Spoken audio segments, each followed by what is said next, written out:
So what have we got today? Well, the Mirror has splashed on the latest development in the cost of living crisis, which is the boss of energy company E.ON demanding more government intervention and predicting that 1 in 8 people, no, it's not even predicting, saying 1 in 8 people already struggle to pay their bills.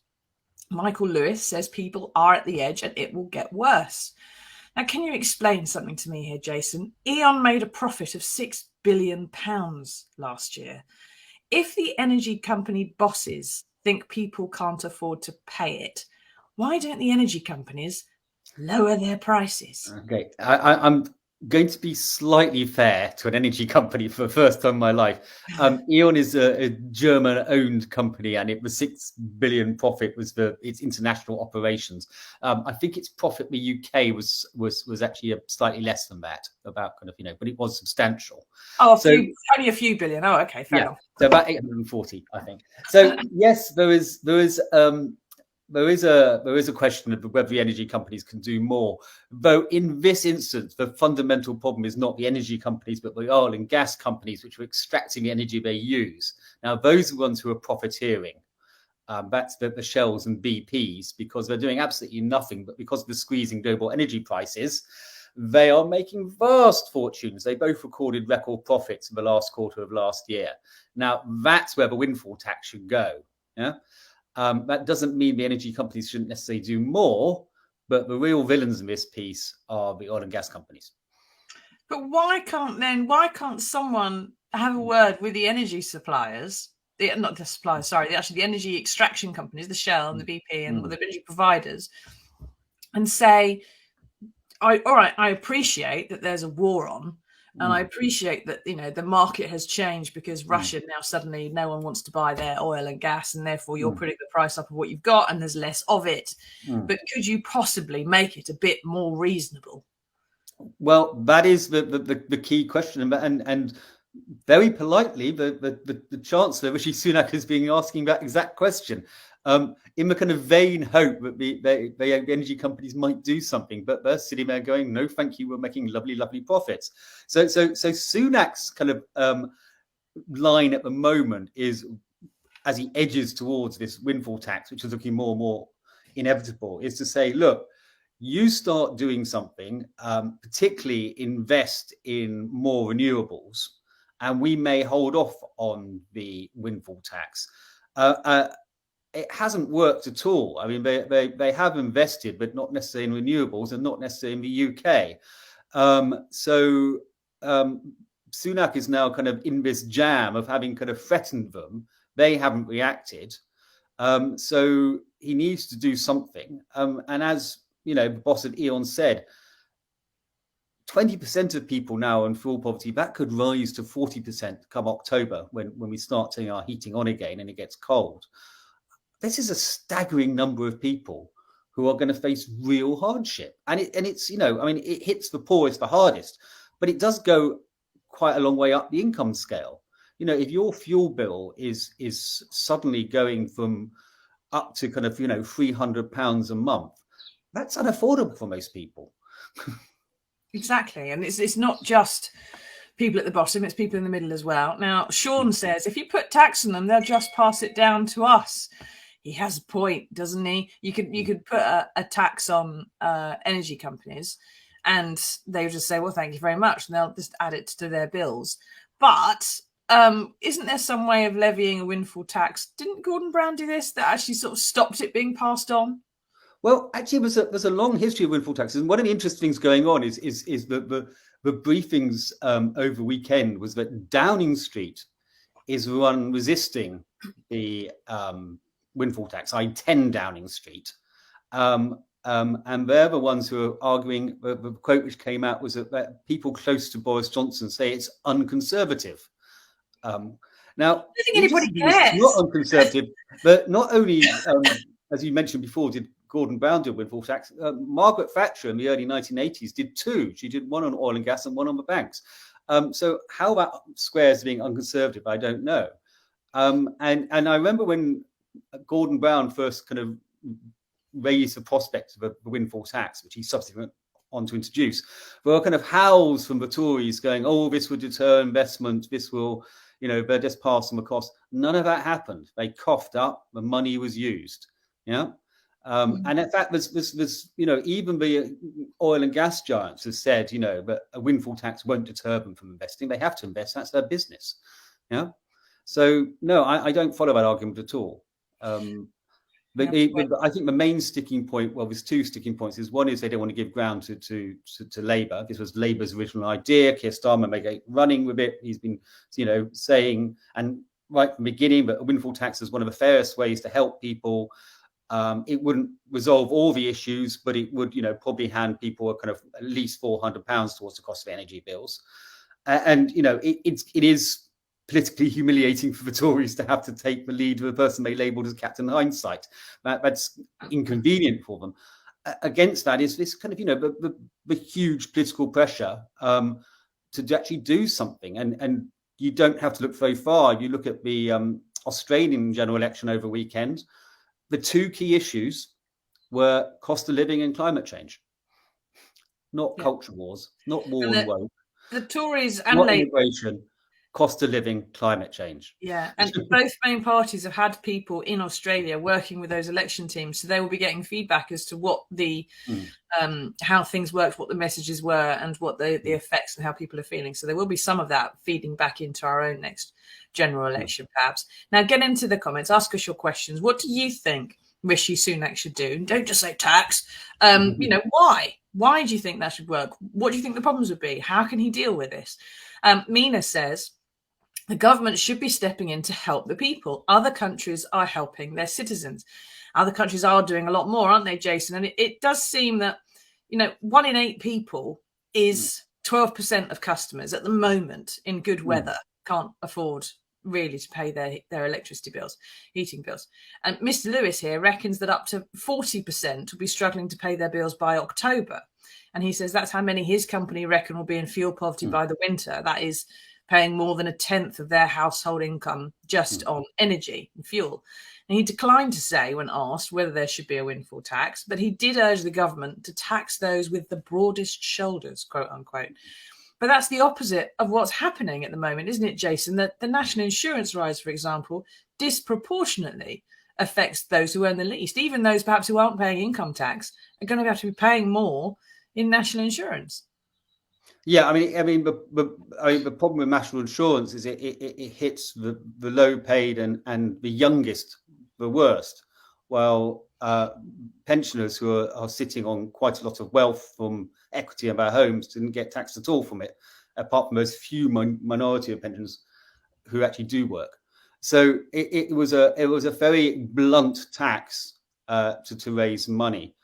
To come back to the question earlier, which somebody asked, is other countries doing more? Yes, they are. I mean, France has capped its energy prices at 4%, and they're able to do this for one main reason is they have a lot of nuclear power, which we fail to invest in. So this is we're paying the price now for a historic legacy of poor decisions by governments over many years, but particularly this Conservative government, which wound down our storage facilities for gas, so companies couldn't actually put the gas aside for when they need it, and therefore keep prices lower, and failed to invest in a energy kind of structure. So we actually have less nuclear. I know there's arguments over nuclear, but it is actually a slightly greener way of producing energy than fossil fuels. I would take some question about greener, but less carbon. I think it's not carbon heavy, but it's definitely quite. But it's also, you can see from France that it is actually helping keep prices down. And interestingly, France also has a lot lower rate of inflation than we do. Yes, there are a number of things that are all feeding into it, isn't it? Now, Tony says he should charge the billionaires to pay for the poorest in society. Trouble is, Tony, it's the billionaires who go to dinner at Downing Street, not the poorest in society. I've said before, and I've said it again, right?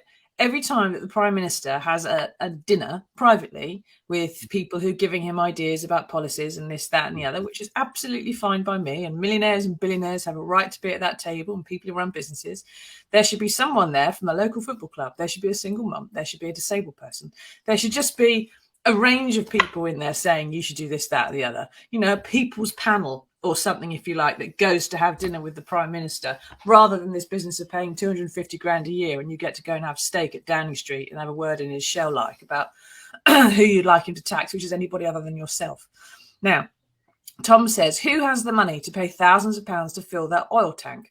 Not everyone has town gas. I'm a pensioner with no money in the bank or stocks and shares or property. I object to your guest generalisation that we are rich. Naughty, Jason. There are... Totally fair point from Tom. There's a lot of pensioners in poverty. I get that. I was talking about the unequal distribution of wealth in this country. And to be fair to Jason, Tom, he did mention pensioners who are still working, which of course are generally people who can't afford to retire. And I'm with you totally on oil. I'm in a rural oil-fired central heating. I can't afford to do anything else. And people like you and me have to buy all their year's energy in one go, which is always a bit sticky. And it's usually about 500 quid for my tank. After Russia invaded Ukraine, it went up to 1,500. And it's still 1,000 to fill up my tank. I'm sitting there on the last few drops at the moment, just hoping against hope that when I do have to finally, I can't leave it any longer, and I do have to fill it up, that it may come down a bit more. We shall see, won't we? Now, keep asking us your questions. Let us know what you think. Now, Jason, there's one last point I want to make on this, because numbers 10 and 11 Downing Street, they seem to be at loggerheads about this. They're in an impasse. The Treasury's briefing, they're thinking about a windfall tax, but not an emergency budget. Number 10 is apparently talking about an emergency budget, but not a windfall tax, because they're ideologically opposed to it, which means total paralysis, and they seem unsure what to do.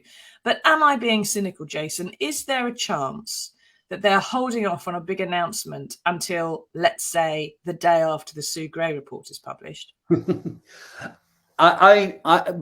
we've been told is not to expect anything this week. And the House Parliament rises on Thursday for the half-term and Jubilee fandango.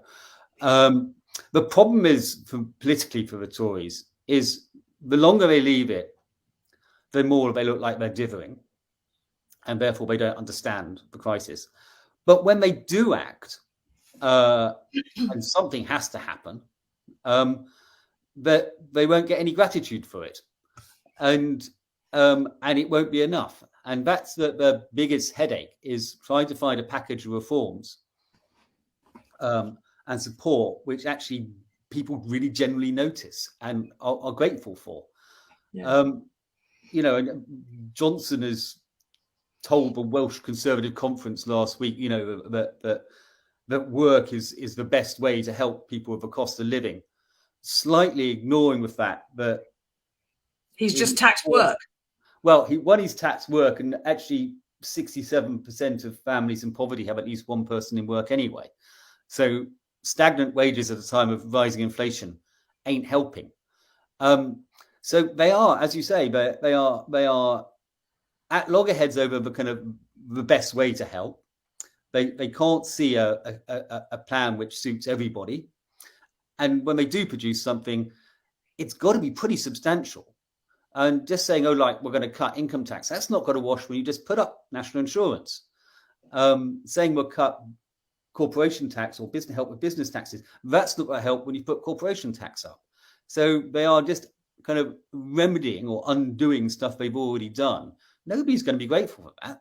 They're going to say, why did you do it in the first place? Exactly, yeah. I mean, Rishi was saying a few days ago, wasn't he, we're going to lower your taxes in autumn to business. Well, you have just put it up by 6%. So, okay, lower it again. Fine, thank you very much. But I don't feel richer than I did before you came into power. So, you're right. Is it going to make any effect? PJ says, Sunak already has the fiscal headroom now to help people without a windfall tax. He's saving it for an election tax cut. He should use that to reinstate the cut to universal credit. The election's still 2 years away, isn't it, Jason? So if he's saving it for a tax cut in 2 years' time, I mean, what's going to happen now and then? I agree that the first thing he should do is reinstate the £20 a week cut to the universal credit. I mean, those are the people who are feeling the most pain and need the most help. And they're the people who are really struggling. And it was, that should have never been cut in the first place, particularly when all the headwinds were showing that more pain was going to come down the track. In terms of how much fiscal headroom he's got, that's actually debatable. I mean, inflation is increasing the cost of government borrowing quite substantially and eating into any kind of nest egg he may have. So actually, he doesn't have a great deal of room to manoeuvre. I mean, but that never stops chancellors ahead of election trying to do giveaways anyway, whether they can afford it or not, because, hey, we've got to try and win somehow. Yeah. Well, we shall see what we shall see, won't we, in the next few days and weeks and months, and have to see how things pan out. Keep asking your questions, everybody. What do you think about Rishi Sunak's fiscal headroom? Do you think he should be lifting the universal credit there, as PJ said? It is that kind of thing, and making sort of efforts towards people who are already on the winter fuel allowance and who are already getting the warm homes discount, and people who are already on prepayment meters. They'd be the ones you would think that it would be best to help, but they don't seem to exist in Downing Street.